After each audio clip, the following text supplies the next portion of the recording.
3ஆம் அதிகாரம் 14வது வசனம். நம்முடையவர்களும் கனியற்றவர்களாய் இராதபடி குறைவுகளை நீக்குகிறதற்கு ஏதுவாக நற்கிரியைகளை செய்ய பழகட்டும். எல்லாரும் எடுத்துக்கொண்டீங்களா? மீண்டும் ஒரு வாசம். நம்முடையவர்களும் கனியற்றவர்களாய் இராதபடி குறைவுகளை நீக்குவதற்கு ஏதுவாக நற்கிரியைகளை செய்ய என்ன செய்யணுமா? சத்தமா சொல்லுங்க. என்ன செய்யணும்? பழகட்டும். நற்கிரியைகளை செய்ய என்ன செய்யணும்? பழகணும். நம்ம சின்ன பிள்ளைகளுக்கு கூட, ஒரு பிள்ளைகளுக்கு காரணமே, சின்ன பிள்ளைகளுக்கு கூட நற்கிரியைகள் செய்ய பழகணும். நற்கிரியை அப்படின்னா வேதத்துல நிறைய இடத்துல நற்கிரியை என்று சொல்லப்பட்டிருக்கிறது. அத கொஞ்சம் புரிந்து கொள்ளணும். நற்கிரியை என்று சொன்னால் நல்ல கிரியை, அதுல கொஞ்சம் அழுத்தி சொன்னா நற்கிரியை, நல்ல கிரியை. இந்த நல்ல கிரியையை வேதம் 2ஆய் பிரிக்கிறது. ஒண்ணு நல்ல குணங்கள். நற்கிரியை என்னங்க? சத்தமா சொல்லுங்க. நல்ல குணங்கள். 2வது நற்கிரினா என்னன்னா தொண்டு செய்வது. என்னதுங்க? இல்லாதவர்களுக்கு கொடுத்து உதவுவது நற்கிரியை. அதாவது அடுத்தவர்களுக்கு செய்வது என்னங்க? நற்கிரியை. இப்ப சொல்லுங்க, நற்கிரினா ஒண்ணு என்னது? நமக்குள்ள இருக்கிற நல்ல குணங்கள், அதுக்கு பேர் தான் நற்கிரியை. இன்னொன்னு வேதத்துல நற்கிரின்னு தான் இருக்கும். அதை புரிஞ்சுக்கணும். நற்கிரியை அப்படின்னா தொண்டு செய்வது, உதவி செய்வது. அதனாலதான் இங்க வசனம் எப்படி சொல்லுதுன்னா, நற்கிரியைகள் செய்ய என்ன செய்யுங்க? பழகுங்க, பழகணும். இப்ப நம்ம இன்றைக்கு செய்தி பார்க்கும் பொழுது நற்கிரியை பாயிண்ட் 1 இல்ல, நம்ம தியானிக்க போறது பாயிண்ட் 2. உதவி செய்து பழகணும். உதவி செய்து என்ன செய்யணும்? பழகணும். தேவன் அதை குறித்து ரொம்ப ஆழமா சொல்லி இருக்கிறார். அது கிறிஸ்தவர்களுக்கு ரொம்ப ரொம்ப ரொம்ப ரொம்ப முக்கியமான ஒரு குணாதிசயம்.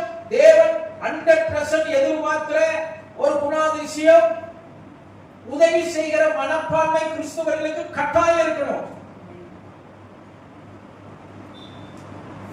கிறிஸ்தவர்கள் என்கிற பெயரை வைத்துக் கொண்டு நாம் பிசினித்தனம் பண்ணுகிறவர்களாக இருக்கக்கூடாது. மனம் இறங்குகிறவர்களாக இருக்கணும். இன்னும் சொல்லப்போனா இந்த விஷயத்துல தெளிந்த புத்தி உள்ளவர்களாக இருக்கணும். நானே ரோட்ல நிப்பேன். இப்ப நின்னா ஒரு 80 வயசு பாட்டி அல்லது ஒரு 70 வயசு பாட்டி வந்து, அல்லது ஒரு தாத்தா வந்து, ஐயா ஏதாவது உதவி செய்யுங்க அப்படின்னா தாராளமா ஒரு 5 ரூபா 10 ரூபா நம்ம கொடுக்கலாம். அது ஒரு நற்கிரியை தான். ஆனா 30 வயசு 40 வயசு 45 வயசு நீயும் வந்து என்ன செய்யறாங்க? சத்தமா சொல்லுங்க. கேட்கிறாங்க, ஏதாவது உதவி செய்யுங்க. அவர்களுக்கு நாம் உதவி செய்ய முடியாது. பழமொழி சொல்லுங்க, பாத்திரம் அறிந்து. சரி, நற்கிரியை செய்வதிலே கொஞ்சம் கவனமா இருக்கணும். சரி, இந்த இடத்துல வசனம் சொல்லுது நம்முடையவர்களும். வசனத்தை கவனிங்க, என்ன பண்ணுது? ஐயா பிரகாஷ் ஐயா வாசிங்க. தீத்து 3:14. நம்முடையவர்களும் யாரு? வெளியில சொல்லல. யாரு?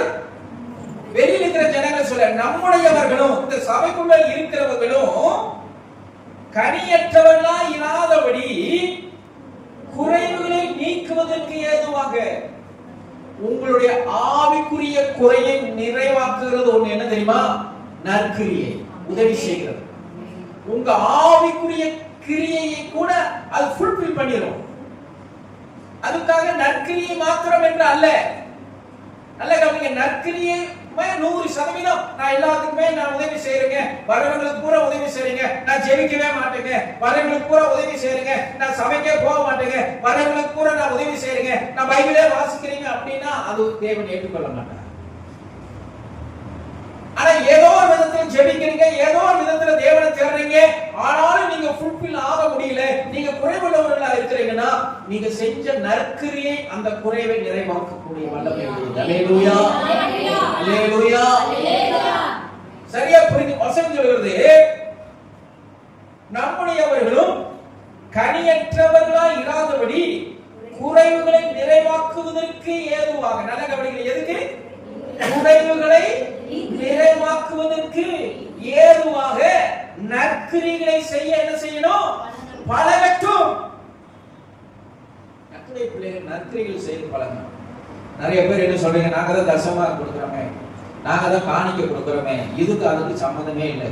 நீங்க கொடுக்குற தசமாகத்துக்கும் நீங்க கொடுக்குற காணிக்கைக்கும் சம்பந்தமே கிடையாது. அது தேவனுக்கு கொடுக்கிறது. நான் வேகமா போகிறேன். தேவனுக்குரியதே தேவனுக்கும், ராயனுக்குரியதே ராயனுக்கும் செய்யணும். நற்கிரிகள் செய்ய பழகணும். இன்னும் நான் சொல்ல போகிறேன்னா, ஒருவேளை உங்களுடைய காணிக்கைகள், உங்களுடைய தசமபாகங்கள் இந்த சபைக்கு வருது, மிதம் மிஞ்சினால், எங்க குடும்ப தேவைகள் எல்லாம் போய் இந்த காணிக்கை பெட்டியில காணிக்கை இருக்குதுன்னா நான் சொல்றேன், இந்த காணிக்கை பெட்டியில இருந்து கூட காசு எடுத்து தான தர்மம் பண்ணணும். அதுதான் நற்கிரியை, தான தர்மங்கள் பண்றது. நீங்க கொடுக்கிற தசமபாகத்திலையும் வேதம் சொல்லுது, நீங்க கொடுக்கிற தசமபாகத்திலையும் காணிக்கை மிஞ்சி வரும் பொழுது, தேவைகளுக்கு மிகுதியாகும் பொழுது, நான் கூட அந்த தசமபாகத்திலையும் காணிக்கை எடுத்து என் காணிக்கையிலிருந்து இந்த சபைக்கு வர தசமபாகத்திலிருந்து என்ன செய்யணும்? என்ன செய்யணும்? சபை மூலமா தான தர்மங்கள் பண்ணணும். சபை மூலமா தான தர்மம் பண்ணணும். அந்த அளவுக்கு இந்த சபை வளரணும். ஒருவேளை கர்த்தருடைய கிருபையினால வளர்ந்துச்சுன்னா நிச்சயமா சபையே தான தர்ம ஊழியம் செய்யணும். ஒரு சபையில நீங்க இல்ல, இதுக்கு வர்றதுல இருந்து கூட என்ன செய்யணும்? தான தர்ம ஊழியர்கள் பண்ணணும், பழகணும். நானு வேகமாக போகிறேன். அதே தீத்து புஸ்தகம் 3ஆம் அதிகாரம் 1 இருந்து 8 மட்டும் வேகமா போலாம். வாசிங்க. குறைத்தனங்களுக்கும் கீழ்ப்படிந்து அடங்கி இருக்கவும் சகலவிதமான நற்கிரியைகளையும் செய்ய ஆயத்தமாய் இருக்கவும். இந்த இடத்துல நான் சொல்ற பாயிண்ட்ல வர அத்தனை நற்கிரியைகளும் தான தர்மங்கள். நற்கிரியைன்னா நீங்க நினைச்சிட கூடாது நான் ஜெபம் பண்றது நற்கிரியை, இதெல்லாம் தான தர்ம நற்கிரியை. இன்னும் ஒரு சில இடத்துல நற்கிரியை சொல்லு, அது உங்களுக்குள்ள இருக்கிற நற்கிரியை. காலையில நேரத்தில் எழுப்பது நல்ல பழக்கம், அப்படிப்பட்ட நற்கிரியைகள். அன்பா இருக்கிறது நற்கிரியை. ஆனா நான் இந்த இடத்துல வாசிக்கிறது பூரா தான தர்மங்கள். அப்ப சொல்லி இருக்குது, சகல விதமான நற்கிரியைகளையும் செய்ய என்ன செய்யணும்? ஆயத்தமா இருக்கணும். ஒருவனையும் தூஷியாமலும் சண்டை பண்ணாமலும் பொறுமை உள்ளவர்களாய். இதெல்லாம் நீங்க வீட்டுல போய் நீங்க தெரிஞ்சுக்கிட சும்மா வாட்சி விடலாம். பொறுமை உள்ளவர்களாய் எல்லா மனுஷருக்கும் சாந்த குணத்தை காண்பிக்கும் அவர்களுக்கு நினைப்பூட்டு. ஆமா, ஏனெனில் உங்களை பார்த்தா சண்டை போடுற ஆள் வந்துட்டா அப்படின்னு நினைக்க கூடாது. எப்பா இவன்கிட்ட வாயை விட்டு என்ன செஞ்ச கூடாது.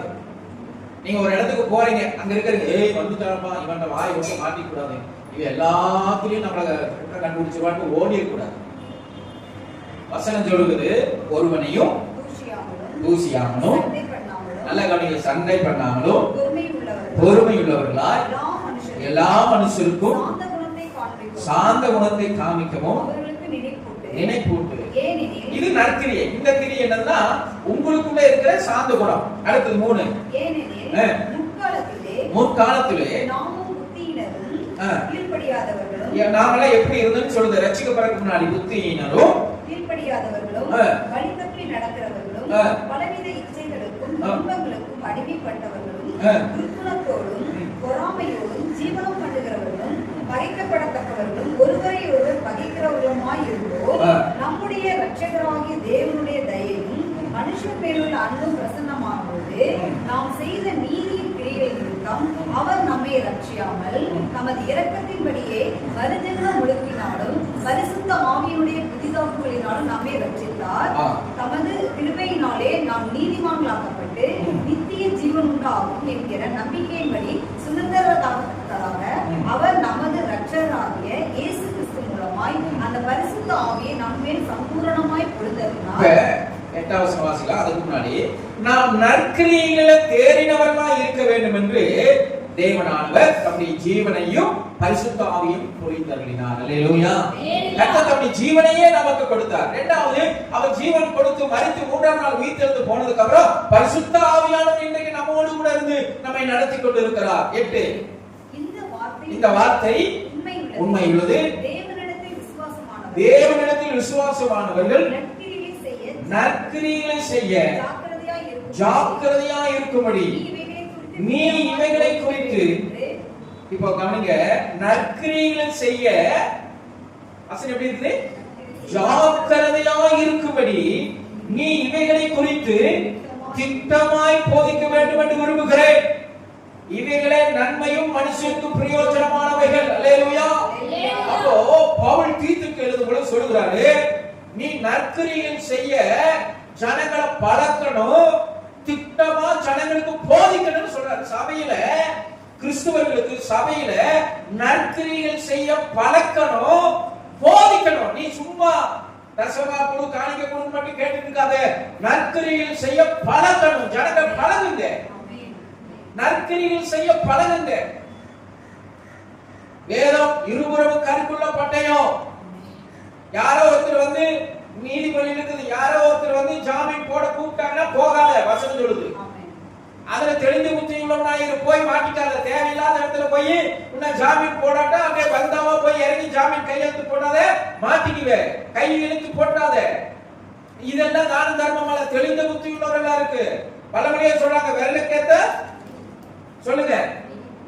திடீர்னு எங்க ரிலேஷன் ஒரு தடவை வந்து கேட்டாங்க, பல லட்சங்கள் வாங்குறாங்க, அதுக்கு சொந்த வீட்டுக்காரங்க வந்து கையெழுத்து போடணும், என்ன கூப்பிடுறாங்க. நான் மாட்டேன். ரொம்ப நெருங்கிய சொந்தம், எங்க போராட்டம் தான், மன போராட்டம் தான். ஐயோ கையெழுத்து போட வழின்னு சொல்லிட்டு என்ன செய்வாங்களோ, என்ன சொல்லுவாங்களோ அப்படின்னு ஒரு மன போராட்டம் தான். ஆனா முடியாது. ஆனா நம்மால முடிந்த நற்கிரியைகளை செய்யணும். இது இன்னொரு வசனம் சொல்லுது, பிதாவை மகிமைப்படுத்தணும். அல்லேலூயா. அப்போ அங்க வசனங்களை திட்டமாய் போதிக்க வேண்டும். எப்படி போதிக்க பாருங்க, நற்கிரியைகள் செய்ய ஜாக்கிரதையா இருக்கும்படி நீ இவைகளை குறித்து திட்டமாய் போதிக்க வேண்டும் என்று விரும்புகிறேன். ஒரு அல்லேலூயா சொல்லுங்களேன். அல்லேலூயா. நற்கிரியைகளை செய்ய திட்டமா போதிச்சு ஆகணும். சொல்லு, தேவனுடைய பிள்ளைகளுக்கு சொல்லு, நற்கிரியைகளை செஞ்சு தான தர்மங்களை செஞ்சு பழகட்டும். நம்மளே அன்றாட காட்சிகளா இருக்கிறோம், நம்மளே கடல்ல இருக்கிறோம், நம்மளே பிரச்சனையில் இருக்கிறோம். என்ன தான தர்மங்களை பண்றது? 24 மணி நேரம் நீங்க தான தர்மம் பண்ண வேண்டாம். தேவைகள் சந்திக்கப்படும் பொழுது, உங்ககிட்ட இருக்கும் பொழுது கர்த்தருக்கு சித்தமானால் அதை செய்யுங்க. அல்லேலூயா. தான தர்மம் பண்றேன்னு சொல்லிட்டு தேவையில்லாத பிரச்சனையில போய் மாட்டிக்க கூடாது. அதுலயும் விழிப்போடு இருக்கணும், ஞானமா இருக்கணும், ரொம்ப கவனமா இருக்கணும். சில தான தர்மங்கள் செய்ய கவனிங்க. சில தான தர்மங்கள் பண்றேன்னு சொல்லிட்டு பெருமைக்காக விளம்பரத்துக்காக தான தர்மம் பண்றவங்க எத்தனை பேர் இருக்கிறாங்க தெரியுமா? இந்த நாட்டுல விளம்பரத்துக்காக தான தர்மங்களை பண்ணிட்டு, பெருமைக்காக பண்ணிட்டு அப்புறம் பிரச்சனையில மாட்டிக் கொள்கிறவர்கள் எத்தனை பேர் இருக்கிறார்கள்? ஐயோ செய்தி சொல்கிறேன், வலது கை கொடுக்கிறது இது தான தர்மத்துக்கு மட்டும்தான் பொருந்தும். நிறைய பேர் என்ன நினைக்கிறாங்க, கர்த்தருக்கு கொடுக்கிறது நான் கொடுக்க மாட்டேன். நிறைய பேர் நம்ம சபையில கவர்ல தசமமாக போறது இல்லை. நான் சொல்றேன், கவர்ல தசமமாக போடாதவங்க யாருமே போறது கிடையாது. எனக்கு தெரியும். கவர்ல இல்லாம போறவங்க நீங்க போய் சொல்றீங்க. நான் சபையில சொல்றேன், புல்பிட்ல இருந்து சொல்றேன், தசமமாக கிடையாது. ஏன்னா அது கரெக்டா விழுகிற 50 ரூபா தான், கரெக்டா விழுகிற 100 ரூபா தான், எப்பயாவது 200 ரூபா தான். தசமமாக கிடையாது. தேவன் காணிக்கப்பட்டு அருகில நின்று பார்த்தார். அப்போ வலது கை கொடுக்கிறது, இடது கை தெரியக்கூடாது. எது எது சத்தமா சொல்லுங்க. தான தர்மம் 100 ரூபாய் கொடுத்து போட்டு அதை என்ன செய்யக்கூடாது? போட்டோ எடுத்து பேஸ்புக்ல போடக்கூடாது, வாட்ஸ்அப்ல போடக்கூடாது, ஸ்டேட்டஸ்ல வைக்கக்கூடாது. நான் என்ன பண்ணணும் தெரியுமா அப்படின்னு 1000 பேருக்கு என்ன செய்யக்கூடாது? சொல்லிட்டு இருக்கக்கூடாது. திருப்பூர்ல சில வாலிபர்கள் இருக்கிறார்கள், நல்ல அருமையா தான தர்மம் பண்றாங்க.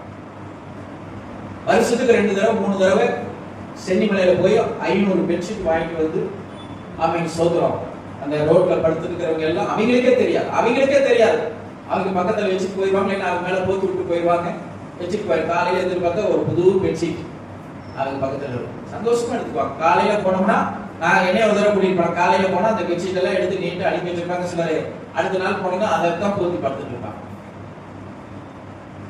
சில சமயம் ஹோமுக்கு போறாங்க, அனாதை ஹோமுக்கு போறாங்க, அங்க போய் உதவி செய்யறாங்க, ஏழைகளுக்கு உதவி செய்யறாங்க, சின்ன பிள்ளைகளுக்கு உதவி செய்யறாங்க. ஸ்தோத்திரம். சில சமயம் நம்ம பேஸ்புக்ல பாக்குறோம் இல்லையா, இப்ப பாருங்க அங்க ஒரு உதாரணத்துக்கு சொல்ல காசாவுல உணவு பஞ்சம், சின்ன பிள்ளைங்க உணவு, அதைத்தான் சொல்ற மிகப்பெரிய ஒரு கொள்ளை நோய், மனுஷன் தாங்க முடியாத ஒரு கொள்ளை நோய் அப்படின்னா பஞ்சத்துல சாகிறது. போர்ல சாகிறதோட சீக்கிரமா சேர்த்தலாம், கொள்ளை நோய் கூட சீக்கிரமா சேர்க்கலாம். ஒவ்வொரு நிமிஷமும் பசினால அவனுடைய சரீரம் வாடி வாடி வாடி வாடி தண்ணி இல்லாம ஆகாரம் கிடைக்காம துடிதுடி சாக்குறாங்க. அதுதான் பசி வந்துட்டா, நல்ல கவனிங்க, பசி வந்துட்டா 10 பறந்து போகும் சொல்றாங்க. ஒரு 10 நாள் சாப்பிடாத ஒரு தகப்பனைக்கும் ஒரு பிள்ளைக்கும் சோறு கொடுத்தீங்கன்னா நான் சொல்லுகிறேன், தகப்பன் தான் சாப்பிடுவோம், பிள்ளைக்கு கொடுக்க மாட்டான். 10 நாள் சொல்றேன். அடுத்த நேரம் உணவு அவன் கிடைக்கும் தெரிஞ்சனாலதான் பிள்ளைக்கு கொடுக்குறான். இங்க அடுத்த நேரம் எனக்கு சோறு கிடைக்கும், ஒரு 1/2 மணி நேரத்துல சோறு ஆயிருக்கிறதுனாலதான் நீ சாப்பிடா, நான் சூடு ஆறத சாப்பிடுறேன் அப்படின்னு. ஆனா 10 நாள் சோறு இல்லாத தகப்பட்ட சோறு கொடுத்தீங்கன்னா அவன் தான் சாப்பிடுவான், பிள்ளைக்கு கொடுக்க மாட்டான். அல்லேலூயா. அப்படிப்பட்ட கொடியது பசி. பசியில வாடுகிற எத்தனை குழந்தைகளை பார்க்கிறோம். தானம் தருவது ரொம்ப முக்கியம். அதை கிறிஸ்துவுக்கு பண்றதை தேவன் அளவில்லாம எதிர்பார்க்கிறார். ஏழை குழந்தைகள், தகப்பன் இல்லாத குழந்தைகள், தகப்பன் சின்ன வயசுல விட்டுட்டு போன குழந்தைகள், சின்ன பிள்ளைகளா இருப்பாங்க, அப்பா விட்டுட்டு போயிடுவாங்க, கஷ்டப்படுகிற குடும்பங்களா இருப்பாங்க, கண்ணீர் சிந்துகிற குடும்பங்களா இருப்பாங்க. அவங்களுக்கு ஏதோ உங்களால முடிஞ்ச ஒரு சின்ன உதவி. ரொம்ப காலத்துக்கு முன்னாடி ஒரு 5-6 வருஷத்துக்கு முன்னாடி ஒரு அம்மா வந்து கேட்டு, ரேஷன் அரிசி தான் கொடுத்தியா, ஒரு 4 கிலோ இருந்தா கொடுங்க, சாப்பாடு கேட்கிறாங்க. நம்ம விற்கிறோம், தப்பில்லை, ஆனா கேட்கும்போது இருந்தாங்க எடுத்துப்போம், காசு எடுத்துப்போம். தேவனுடைய பிள்ளைகளே, திட்டமாய் போதிக்க வேண்டும் என்று அங்கே பவுல் சொல்லுகிறார். தான தர்மம் பண்றது திட்டமா போதிக்க.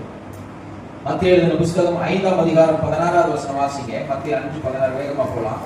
மத்திய 5:16.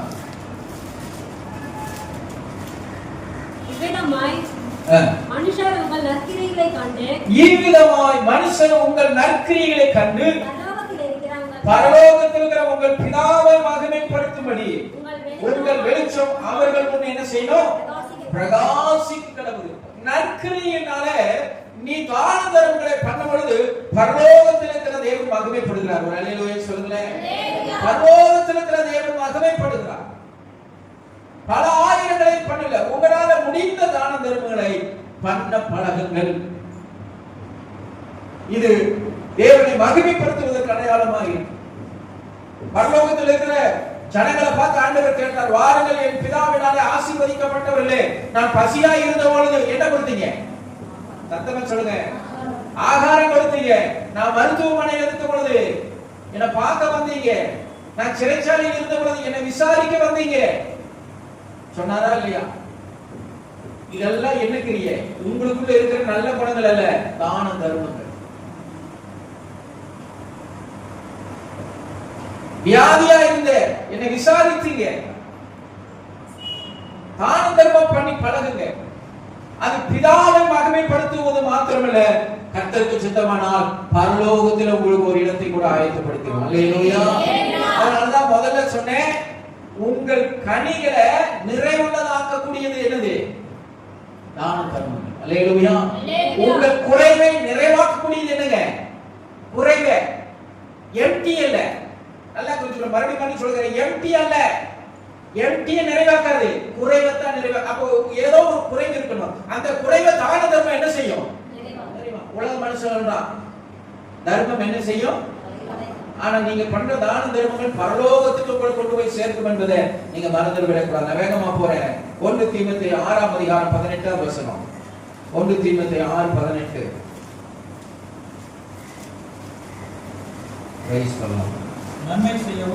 நன்மை செய்யவும் நற்கிரியைகளில் ஐஸ்வர்யவான்களாகவும் தாராளமாய் கொடுக்கிறவர்களும் உதாரண குணமுள்ளவர்களாய் இருக்கவும். அடுத்த வசனம் அதுதான் ரொம்ப முக்கியம். நித்திய ஜீவனை பற்றிக் கொள்ள நல்ல கைத்தட்டி ஆண்டவருடைய நாமத்தை மகிமைப்படுத்துங்க. ஹalleluya ஹalleluya. இந்த இடத்துல சொல்ற நன்றாக உபவாசிக்கவும், நன்றாக ஜெபிக்கவும், நன்றாக வேதம் வாசிக்கவும், நித்திய ஜீவனை பற்றிக் கொள்ளவும். அப்படியே போட்டுருக்கு, அப்படி போட்டுட்டா, அப்படி போடல, எப்படி போட்டுக்குது? நன்மை செய்யவும். ஹலோ, நான் அதையும் சொல்றேன். நான் எந்த இடத்துல எனக்கு ஞாபகம் வருது அதெல்லாம் சொல்லுவாங்க. எதிர்பார்த்து நன்மை செய்யக்கூடாது. எப்படி செய்யணும்? இல்ல கை என்னது கைமாறு கருதாமல் நன்மை செய்யணும். சிலர் பாருங்க கைமாறு கருதி நன்மை செய்வாங்க.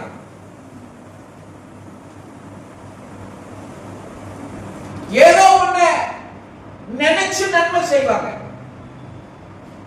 அப்படி இல்ல. அந்த வசனத்தை மறுபடியும் நீங்க எல்லாரும் வாசிச்சா நல்லா இருக்கு இல்லையா?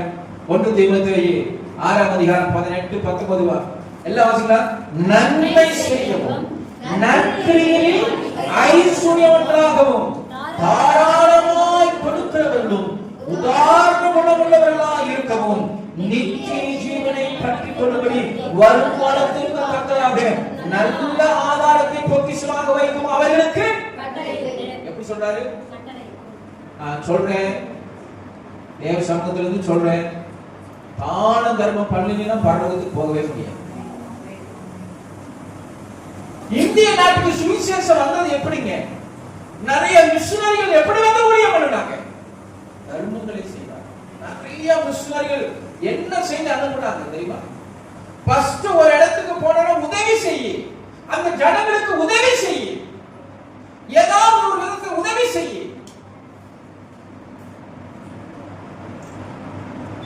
இந்தியா தேசத்துக்கு சாதாரண கிடையாது. நேற்று ஒரு தேனி பக்கம் நான் நினைக்கிறேன் 40 பேர் மதம் மாறிட்டாங்க முஸ்லிமுக்கு. எதுக்கு தெரியுமா? அவர்கள் கீழ் சாதிகள் என்று சொல்லி ஒடுக்கப்பட்டதினால். கிறிஸ்தவர்கள் செஞ்ச நன்மை இந்திய தேசத்துக்கு கொஞ்சம் நஞ்சம் அல்ல. இன்னைக்கு வேலூர்ல அவ்வளவு பெரிய வேலூர்ல அவ்வளவு பெரிய மருத்துவமனை இன்னைக்கு இந்தியாவிலே நம்பர் 1 மருத்துவமனையா இருக்கிறதுக்கு காரணம் என்ன? ஒரு மிஷனரி. சுருக்கமாக சொல்லுகிறேன். பிரசவம், அவர் டாக்டர், மிஷனரியா வந்தவர் டாக்டர்.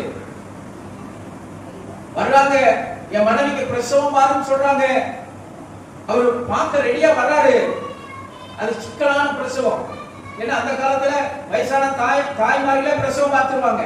ரொம்ப சிக்கலான பிரசவம். அந்த நாட்டில ஏன் பிரசவம் வச்சாங்கன்னா, ஒரு பெண் கர்ப்பம் தரித்து குழந்தை பெறும் பொழுது அவள் ஒன்னா பிழைப்பா இல்லைன்னு சாவா.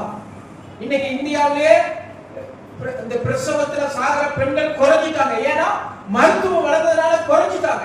இல்லை என்று சொன்னால் ஒரு குழந்தையை பெற்றெடுக்கிறதுல உங்களுக்கு எல்லாம் தெரியும். அந்த காலத்துல 3 பெண்ணாடி 4 பெண்ணாடிகள் சாதாரணமா வருவாங்க. அம்மா இறந்துருவாங்க, பிரசவத்துல இறந்துருவாங்க, குழந்தையை காப்பாத்திடுவாங்க. அப்ப அந்த ஐயா கூட 2வது கல்யாணம் பண்ணிக்குவாரு, சித்தி வளர்த்துவாங்க. இப்படிதான் பெண்கள் இறந்துட்டே இருந்தாங்க. இந்த ராணிப்பேட்டையில அவர் ஊழியம் செய்யும் பொழுது வந்தாங்க, என் பிள்ளைக்கு என் பொண்டாட்டிக்கு பிரசவம் பார்க்கணும் வாங்க. வருவார், இல்ல உங்க மனைவி அனுப்புங்க, அவ டாக்டர் படிக்கல தெரியாது. ஒரே நாள்ல 4 பெண்கள் மரித்து போனதே. 7 வயசு சின்ன பிள்ளை, அவருடைய மிஷனரி பிள்ளை பார்த்தது 7 வயசு. 7 வயசு பிள்ளைக்குள்ள வந்த ஒரு பாதிப்பு. அது 7 வயசு 12 வயசு நினைக்கிறேன்.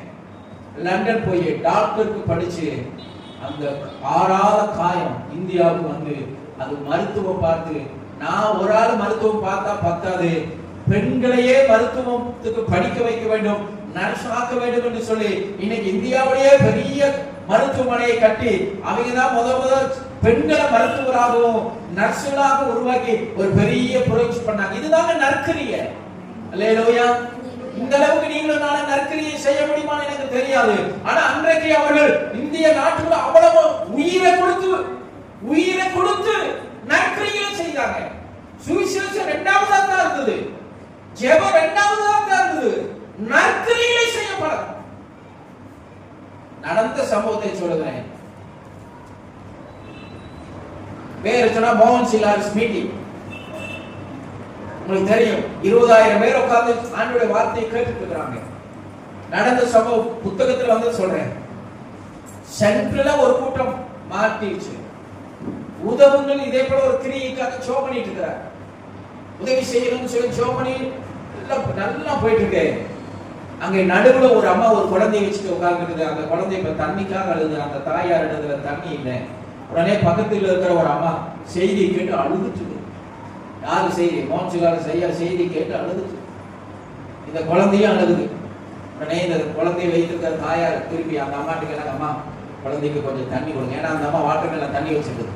கொஞ்சம் தண்ணி கொடுங்கம்மா அப்படின்னு கேட்ட உடனே அந்த அம்மா திரும்பி சொல்லிச்சான், அங்க பாருங்க அங்க என்ன செஞ்சுக்கிறாங்க, கேன் பெரிய பெரிய கேன் அடிக்கிறாங்க, அங்க போய் குடிச்சுங்க அப்படின்னு சொன்னாங்க. இதுதான் இன்னைக்கு கிறிஸ்துவனுடைய நிலைமை. பேசுதாசையா தூங்காதீங்க, கவனிங்க, இங்க பாரு கவனிங்க. இதுதான் கிறிஸ்துவம்.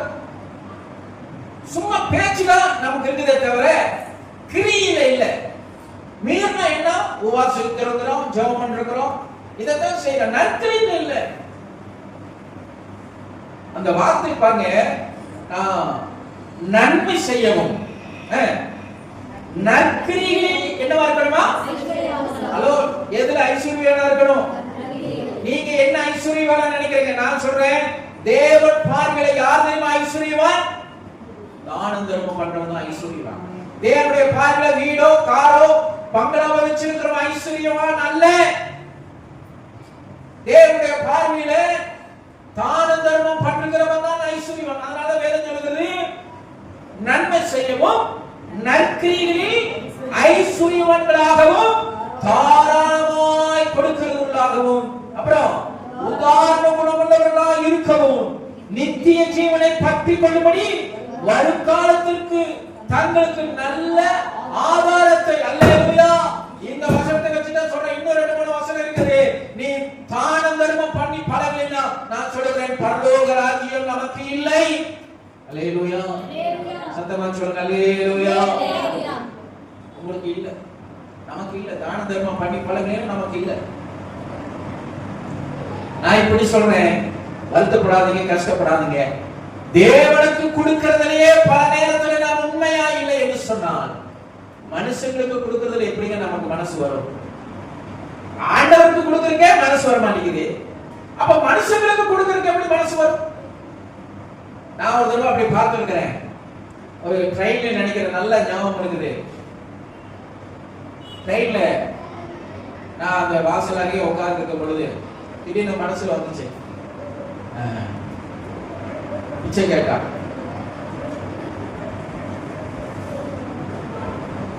எங்கிட்ட இல்ல, கஷ்டம், எங்கிட்டையும் குறைவுதான். ஆனா ஒரு நாள் எனக்கு தோணுச்சு, நான் ஒரு 500 ரூபாய் எடுத்து கொடுத்துருக்கேன். பிச்சைக்காரன் 500 ரூபாய் போட்டுருக்கேன். 500 ரூபாய் போடுங்கன்னு சொல்லல. என்னைக்கோ ஒரு நாள், நான் டெய்லி போடுறவங்க இல்ல, அன்னைக்கு ஒரு நாள் 500 ரூபாய் கொடுத்தேன். அவனுக்குள்ள வந்த சந்தோஷத்தை நான் பார்க்கும் பொழுது அவ்வளவு சந்தோஷம். உங்களுக்கு கொடுக்கணும்னு நான் சொல்லல. ஆனா என்னைக்காவது ஒரு நாள் ஒரு ஏழ்மையானவனை, தேவையானவனை, தேவை உள்ளவனுக்கு அந்த தேவையை சந்திங்க, அளவிடாத சந்தோஷமா இருக்கு. யாராவது ஒரு ஏழ்மையான பையனோ பிள்ளைய செலக்ஷன் பண்ணி திடீர்னு கடைக்கு கூட்டிட்டு போய் அவனுக்கு ஒரு 2 நேரம் நோட்டு புக்கை வாங்கி கொடுத்து, அவனுக்கு ஒரு ஸ்கூல், உங்க ஸ்கூல் பேக்கை வாங்கி கொடுத்து, ஒரு பேனா வாங்கி கொடுத்து அனுப்புங்க. அப்பா அம்மா வாங்கி கொடுக்காத யாரோ ஒருத்தர் வாங்கி கொடுத்தாங்க, அல்லது தெரிஞ்சவங்க வாங்கி கொடுத்தாங்க, அல்ல அந்த அண்ணா வாங்கி கொடுத்தாரு, எவ்வளவு சந்தோஷப்படுவான். அது பிதா மகிமைப்படுறான். அல்லேலூயா. யார் மகிமைப்படுறா? அவன் சிரிக்கிற அந்த சிரிப்புல யார் மகிமைப்படுறான்? சத்தமா சொல்லுங்க, பிதா மகிமைப்படுகிறான். பரலோகத்துல உன் பேர் எழுதிடுவாரு. நீ கொஞ்சம் ஆவிக்குரிய வாழ்க்கையில குறைவுள்ளவனா இருந்தாலும் அந்த குறைவை அவர் என்ன செய்வாரு? சத்தமா சொல்லுங்க. நீங்க பண்ற தான தர்மங்களிலே கர்த்தர் நிறைவாக்குவார். அல்லேலூயா, அல்லேலூயா. ரெண்டே காரியம் வேகமா போய் அப்போஸ்தலர் 10ஆம் அதிகாரம் 12வது வசனம், 10-12 வேகமா. அதிலே பூமியில் உள்ள சகலவிதமான அப்போஸ்தலர் 10 1:2 10:1-2 இத்தாலிய பெரிய பட்டாளம் எண்ணப்பட்ட பட்டாளத்திலே 100க்கு அதிபதியாகிய கொர்நேலியு என்னும் பெயர் கொண்ட ஒரு மனுஷன் செசரியா பட்டணத்திலே இருந்தான்.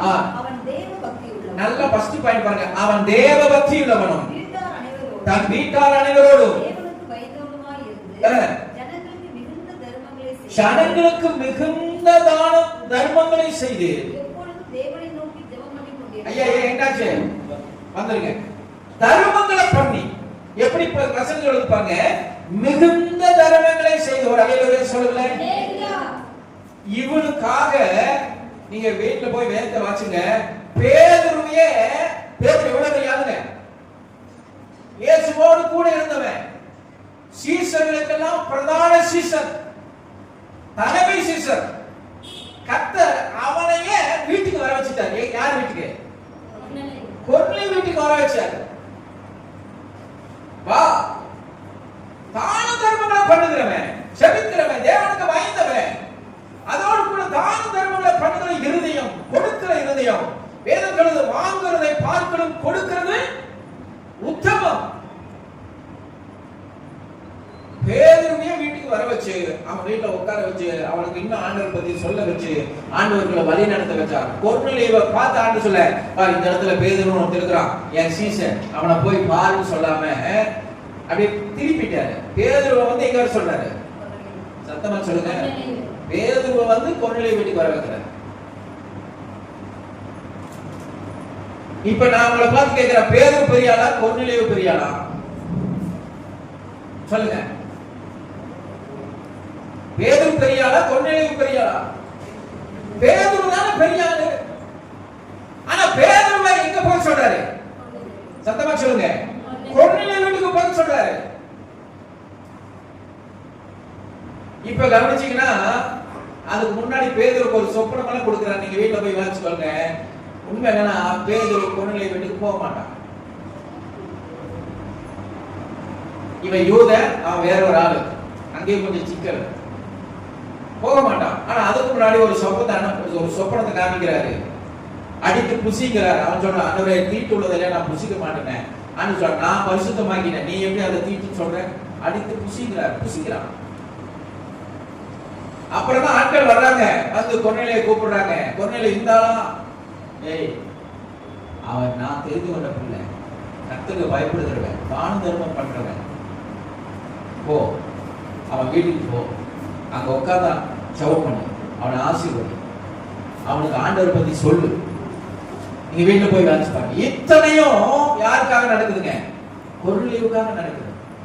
எதுக்கு கொர்நேலியுக்காக நடக்குதுன்னா, கர்த்தருடைய பிள்ளைகளே, கொர்நேலியு மிகுந்த தான தர்மங்களை செய்கிறவன். அல்லேலூயா சொல்லுங்க. சத்தமா சொல்லுங்க. அல்லேலூயா. பரலோகத்துல இதெல்லாம் கணக்கு கேட்பாங்க. நீங்க என்ன நினைக்கிறீங்க? நீங்க வேத வாசிச்சத கணக்கு கேட்பா நினைக்கிறீங்களா? அது ஒரு பகுதி. நீ எப்படி ஜெபம் பண்ணுவ? அது ஒரு பகுதி. நீ எப்படி ஆலயத்துக்கு போன? அது ஒரு பகுதி. இன்னொரு பகுதி இருக்குது, நீ ஜனங்களுக்கு உதவி செய்வீங்க. நம்ம ஒரே வார்த்தை சொல்லுவோம், நானே இல்லாதவன்.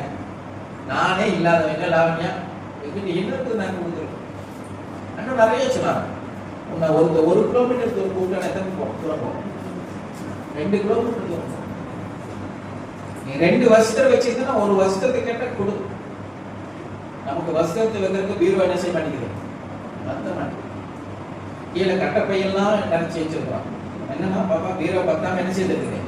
கட்டப்பையெல்லாம் இருக்கு. வருஷம் நீயே வாங்கி போறிய. உன் பிறந்த நாள் அன்னைக்கு வேற ஒருத்தருக்கு ட்ரெஸ் வாங்கி நீ சந்தோஷப்பட்டு, உனக்காக சொல்றேன், சென்னை சிக்ஸ்ல போய் ஒரு ட்ரெஸ் எடுத்து உன் பிறந்த நாளைக்கு இன்னொரு பிள்ளைக்கு கொடு. அப்பா பரலோகத்தில் ஆண்டவர் எப்படி சந்தோஷப்படுவார்? அல்லேலூயா. சத்தமா சொல்லுங்க. அல்லேலூயா. பிறந்த நாளுக்கு ட்ரெஸ் யாரு வாங்குறோம்? சத்தமா சொல்லுங்க. நமக்கு தான் வாங்குறோம். பிறந்த நாளைக்கு நேற்று ஒரு பிறந்த நாள் ஃபங்க்ஷன் எனக்கு கூப்பிட்டுருந்தாங்க. என்ன செலவு தெரியுமா? நான் தம்பி மிஷினை கூட்டிட்டு போலான்னு பார்த்தேன். அது பெரிய இதுல அது பதிவு பண்ணி கூப்பிட்டதுனால ஒரு ஆளுக்கு நிச்சயம் 2000 ரூபாய் செலவாயிருக்கு. சாப்பாடு பண்ணு இது மட்டும் அந்த பிறந்த நாள் ஃபங்க்ஷனுக்கு ஒரு 30,000 ரூபாய் செலவாயிருக்கு.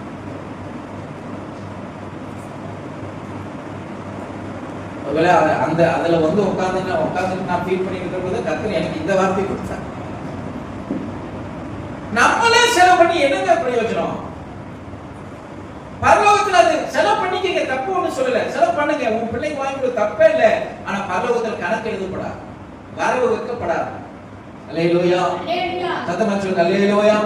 அப்போஸ்தலர் 9ஆம் அதிகாரம் 36வது வசனம், 9:36 இருந்து 41 மட்டும் வாசிங்க. யோப்பா பட்டணத்தில் கிரேக்கு பாஷையிலே தொக்காள் என்று அர்த்தம் கொள்ளும் தபித்தாள் என்னும் பெயருடைய ஒரு சீசி இருந்தால் அவள் நற்கிரியைகளின் தர்மங்களை மிகுதியாய் செய்து கொண்டு வந்தாள். நல்ல கவனிங்க, நம்ம வாசிக்கிறது பூரா சாதாரணமா செய்யல, எப்படி செய்யறாங்களா? நற்கிரியைகளையும் தர்மங்களையும் மிகுதியாய் செய்து வந்தால் அந்நாட்களில் அவள் வியாதிப்பட்டு மரணம் அடைந்தால் அவளை குறிப்பாட்டி மேல் வீட்டிலே கிடைத்து வைத்தார்கள். யோப்பா பட்டணம் லித்தா ஊருக்கு சமீபமாய் இருந்தவரையினால் பேதுரு அவ்விடத்தில் இருக்கிறார் என்று சீசர்கள் கேள்விப்பட்டு தாமதம் இல்லாமல் தங்களிடத்தில் வர வேண்டும் என்று சொல்லும்படி 2 மனுஷரை அவனிடத்திற்கு அனுப்பினார்கள். பேதுரு எழுந்து அவர்களுடனே கூட போனான். அவன் போய் சேர்ந்த பொழுது அவர்கள் அவனை மேல் வீட்டுக்கு அழைத்துக் கொண்டு போனார்கள். அப்பொழுது விதவைகள் எல்லாரும் அழுது தொக்கால் தங்களுடனே கூட இருக்கையில் செய்திருந்த அங்கிகளையும் வஸ்திரங்களையும் காண்பித்து அவனை சூழ்ந்து கற்பனை பண்ணி பாருங்களேன். இந்த தொக்கால் உயிரோடு எழுந்துட்டா. இந்த உயிரோடு எழுந்ததுக்கு என்ன காரணம் அப்படின்னா, அவள் ஜெபம் பண்ணது காரணம் இல்ல, அவள் மிகுந்த தான தர்மங்களை பண்ணது காரணம். அவள் செத்து போயிட்டா, அவளை குளிப்பாட்டி வச்சு. அங்க இருக்கிற ஜனங்களுக்கு மனசு பொறுக்கல, எப்படியோ கேள்விப்பட்டாங்க பேதுரு வந்துட்டா, அவன் மரித்தோரை உயிரோடு எழுப்பக்கூடிய வல்லமை பெற்றவன், போய் கூட்டிட்டு வாங்க. அல்லேலூயா. அந்த தபித்தாள் அல்லது இந்த தொக்கால் உயிரோடு எழுந்ததுக்கு காரணம் என்னன்னா, அவள் செய்த தான தர்மங்கள். பேதுரு வர்றாங்க, பேதுரு வீட்டுக்குள்ள வர்றான், அவளை மேல் வீட்டுக்காரையில வச்சிருக்காங்க. உள்ள வந்தோடனே விதவைகள் சில ஏழ்மையான பெண்கள் எல்லாம் வந்து சூழ்ந்துட்டாங்க. யார்? பேதுரு சூழ்ந்துட்டு, பாருங்க அந்த பெண்ணு, அந்த அம்மா எனக்கு ஜீவனோடு இருந்த பொழுது பாருங்க இந்த இதை கொடுத்தா, அதை கொடுத்தா, இதை கொடுத்தா, எனக்கு அப்படி செஞ்சா, உதவி செஞ்சா, சூழ்ந்து கொண்டாங்களாம். ஒரு அல்லேலூயா சொல்லுங்களேன். சூழ்ந்து கொண்டாங்க. ஒரு பெரிய கூட்டம் தொக்கால் இறந்த பொழுது வந்து நிக்குது. பேதுரு உள்ள வந்து சொல்ல முடியாத அளவுக்கு வந்து அவள் செய்த தான தர்மங்களை சொல்லி பேதுரு உள்ள அழுது கொண்டு இருக்கிறான். 40வது வசனம், பேதுரு எல்லாரையும் வெளியே போக சொல்லி முழங்காற்படி ஜெபம் பண்ணி வேதத்தின் புறமாய் திரும்பி தபித்தாளே எழுந்திரு என்றான். அப்பொழுது அவள் தன் கண்களை திறந்து பேதுருவை பார்த்து உட்கார்ந்தாள். அவன் அவளுக்கு கை கொடுத்து அவளை எழுந்திருக்க பண்ணி பரிசுத்தவான்களை விதவைகளை அழைத்து அவளை உயிருள்ளவளாக அவளை உயிருள்ளவளாக ஆமென் சோதரம் அவர்களுக்கு முன்னிறுத்தினான். ஒரு அல்லேலூயா சொல்லுங்க. இப்ப இவ பண்ண தான தர்மம் தான் அவளை மீண்டும் எழுந்திருக்க பண்ணினாங்க. அல்லேலூயா. நான் சொல்லுகிறேன், நீ செய்யற தான தர்மம் தான் உன்னை பரலோகத்துக்கு கொண்டு போய் நிறுத்தும். நான் ஏதோ பழமொழி சொல்லுவாங்க, ஏழைக்கு தகுந்தது உன்னால முடிந்தது செய்.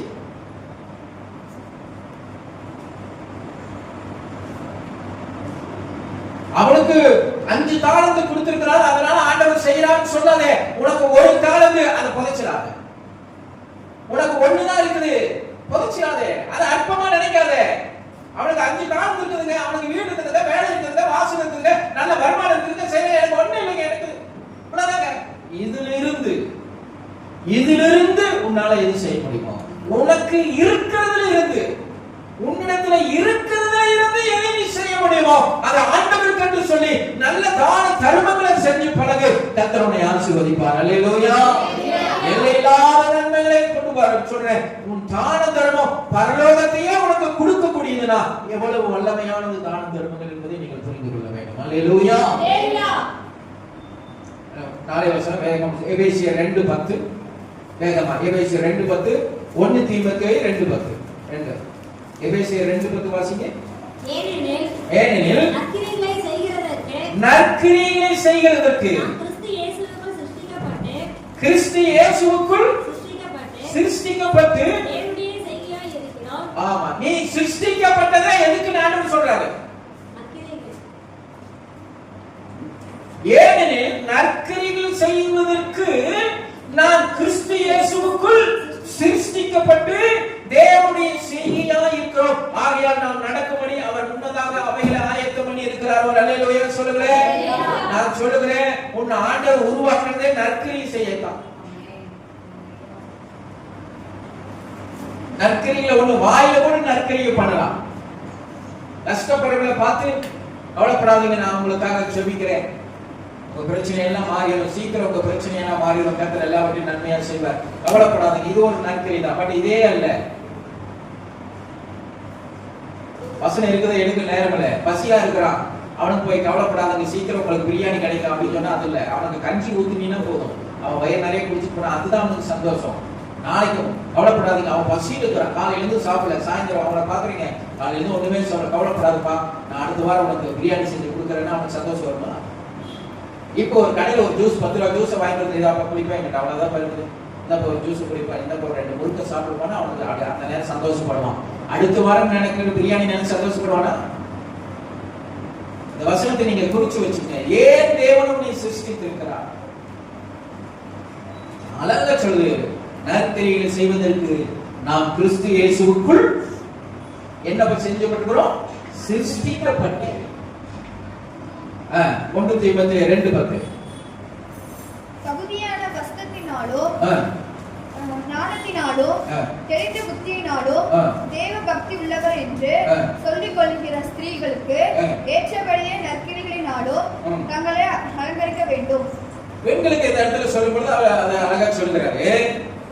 ஆகையால் தெரிந்து கொள்ளப்பட்டவர்கள் கிறிஸ்து இயேசுவினால் உண்டான ரட்சிப்பை நித்திய மகிமையோடு பெற்றுக் கொள்ளும்படி சகலத்தையும் அவர்கள்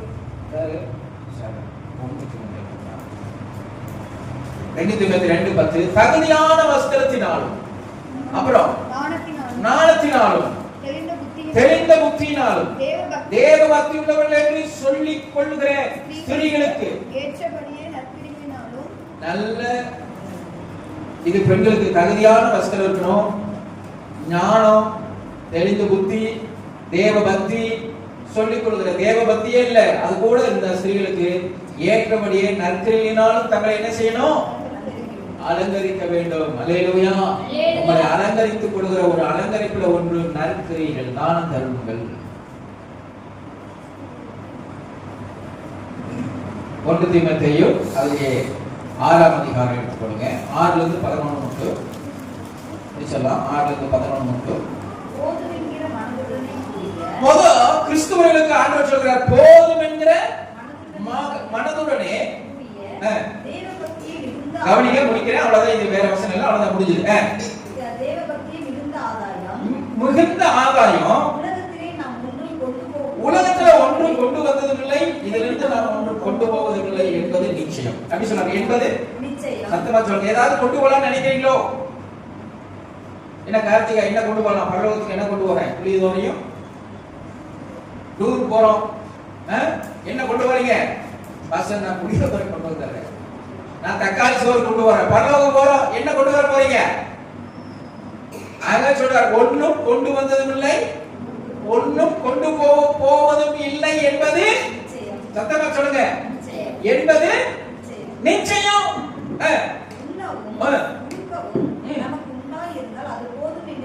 சீனால ஒரு அருமையான சட்டம் இருக்குது. அந்த சட்டம் இந்தியாவுக்கு வரக்காக ஜோம் பண்ணுங்க. அல்லேலூயா சொல்லுங்களேன். என்ன சட்டம் கேட்கறீங்களா? சீனால ஒரு சட்டம் இருக்குது. என்ன, ஒரு குழந்தை தான் பெற்றுக்கணும். அந்த சட்டத்தை நான் சொல்லல, சரியா? சீனால ஒரு சட்டம் இருக்குது. என்ன சட்டம் சொல்லட்டா? ஒரு நபருக்கு ஒரு வீடு தான். அதுக்கப்புறம் வீடு நீ எங்கேயே வாங்க முடியாது. மும்பையில ஒரு வீடு இருந்தா உனக்கு மும்பையில மட்டும்தான், நீ காஷ்மீர்ல வாங்க முடியாது. அந்த சட்டம் இந்தியாவுக்கு வரணும். எத்தனை பேர் விரும்புறீங்க? பொய் சொல்லல, உண்மைதான். ரிஜிஸ்ட்ரேஷன் ஆகாது, வாங்க முடியாது. ஒரு வீடு தான். அபார்ட்மெண்டா இருந்தாலும் ஒரு வீடு தான். நிலத்துல நீங்க வாங்கினாலும் ஒரு வீடு தான். எவ்வளவு பெரிய கோடீஸ்வரனா இருந்தாலும் சொல்லுங்க, என்னதான்? ஒரு வீடு தான். கொஞ்சம் வீடு வேணா, அதுக்கும் நிலப்பரப்புக்கு இதெல்லாம் வச்சிருக்காங்களா? ஒரு குறிப்பிட்ட, நான் பெரிய கோடீஸ்வரன் 10 ஏக்கரால வீடு கட்ட முடியாது. அவங்க இத்தனை சென்ட் வச்சிருக்காங்க. 7 சென்ட்னா 7 சென்ட். நீ எவ்வளவு பெரிய கோடீஸ்வரனா இருந்தாலும் உனக்கு 7 சென்ட்ல வீடு கட்டிக்கணும். 1 ஏக்கர்ல வீடு கட்ட முடியாது. ரைசுலா என் தம்பி ஒரு தடவை சொன்னா, இங்க பெருமானூர் பக்கத்துல ஒரு ஆள் 25 கோடி வீடு கட்டிருக்காரு. எத்தனை கோடிங்க? சத்தமா சொல்லுங்க. எதுக்கு 25 கோடி? வசனங்களோட உண்ணவும் சொல்லுங்க. உடுக்கவும் உடுக்கவும் நமக்கு உண்டாயிருந்தால் அது போதும் என்று இருக்க கடவோ. விரும்புகிறவர்கள் சோதனையிலும் கண்ணியிலும் மனுஷரை கேட்கும் அழிவிலும் அமைத்து மதிகேடும் சேதமுமான பலவித எச்சரிக்கையும் நான் உங்களை பார்த்து சொல்றேன், இங்க இருக்கிற பெரிய பெரிய கோடீஸ்வரர்கள் எல்லாம் ரகசிய பாவங்கள் ரகசிய அக்கிரமம் இல்லைன்னு நினைக்கிறீங்களா? எல்லாம் நேர்மையை சம்பாதிச்ச பணம் நினைக்கிறீங்களா? அல்லது அவ்வளவு பெரிய பணத்தை சம்பாதிக்கிறானே அவன் எல்லாம் கரெக்டான இந்தியா செலுத்துகிற வரியை கட்டுறான்னு நினைக்கிறீங்களா? இந்தியா போட்டுக்கிற வரியை நீங்க வீட்டுல போய் 1 கோடி சம்பாதிச்சா எவ்வளவு வரி கட்டணும்னு பாருங்க. 10 கோடி சம்பாதிச்சா நீங்க 4 கோடி ரூபாய் வரி கட்டணும். 10 கோடி சம்பாதிச்சா எவ்வளவு வரி கட்டணும்? அப்படியே போக போக அப்படியே 1000 கோடி சம்பாதிச்சு, நல்லா கவனிங்க, 1000 கோடி சம்பாதிச்சீங்கன்னா 600 கோடி கட்டணும். எத்தனை கோடி? 600 கோடி வரி கட்டணும். பெரிய பெரிய கோடீஸ்வரர்கள் இந்தியாவில் மல்டிபிளர் பாக்குறீங்களா? அவெல்லாம் நீங்க என்ன உண்மையா வரி கட்டணும்னு நினைக்கிறீங்களா? கிடையாது. பெரிய ஐஸ்வர்யவனா இருக்கலாம், ஆனா சட்டத்தின்படி அவங்க நேர்மையா என்ன செய்யறது இல்ல, வாழ்றது இல்லை. எப்படிங்க 1000 கோடி சம்பாதிச்சுட்டு 600 கோடியை கொடுக்க முடியும் கவர்மெண்ட்டுக்கு? 600 கோடி எப்படி கொடுப்பீங்க? அப்ப என்ன செய்யற? கள்ள கணக்கு எழுது,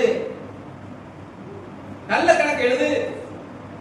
அதைத்தான் சொல்லுது, ஐஸ்வர்யவர்களாக விரும்புகிறவர்கள் சோதனையிலும் கண்ணியிலும் மனுஷரை கேட்டிலும் அழிவிலும் அமிழ்ந்துகிற மதிகளிலும் சேதமான பலவித இச்சையினாலே விழுகிறார்கள். பண ஆசை எல்லா தீமைக்கும் வேறா இருக்கிறது. சிலர் அதை இச்சித்து விசுவாசத்தை விட்டு இவ 11 ரொம்ப முக்கியம். நீயோ தேவனுடைய மனுஷனே, இவைகளை விட்டோடி நீதியையும் தேவபக்தியையும் விசுவாசத்தையும் அன்பையும் பொறுமையும் சாந்த குணத்தையும் அடையும்படி நாடு விசுவாசத்தின் நல்ல போராட்டத்தை போராடி நித்திய ஜீவனை பற்றிக்கொள்.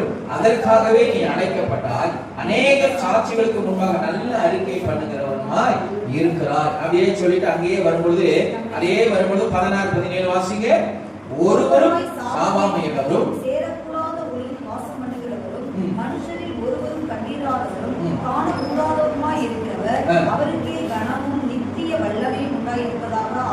ஆமென். உலகத்திலே ஐஸ்வர்யம் உள்ளவர்கள் இருமாப்பான சிந்தையுள்ளாய் இராமலும் இணையற்ற ஐஸ்வர்யத்தின் மேல் நம்பிக்கை வைக்காமலும் நாம் அனுபவிக்கிறதற்கு சகலவிதமான நன்மைகளையும் நமக்கு சம்பூர்ணமாய் கொடுக்கிற ஜீவனுள்ள தேவன் மேல் நம்பிக்கை வைக்கவும் நன்மை செய்யவும் நற்கிரிகளில் ஐஸ்வர்யவான்களாகவும் தாராளமாய் கொடுக்கிறவர்களாகவும் உதாரண குணமுள்ளவர்களாகவும் நித்திய ஜீவனை பற்றிக் கொள்ளும்படி வருங்காலத்திற்கு தங்களுக்கு நல்ல ஆதாரத்தை பொக்கிஷசாலமாக வைக்கவும் அவர்களுக்கு கட்டளையிலே. எப்படி சொல்றாரு?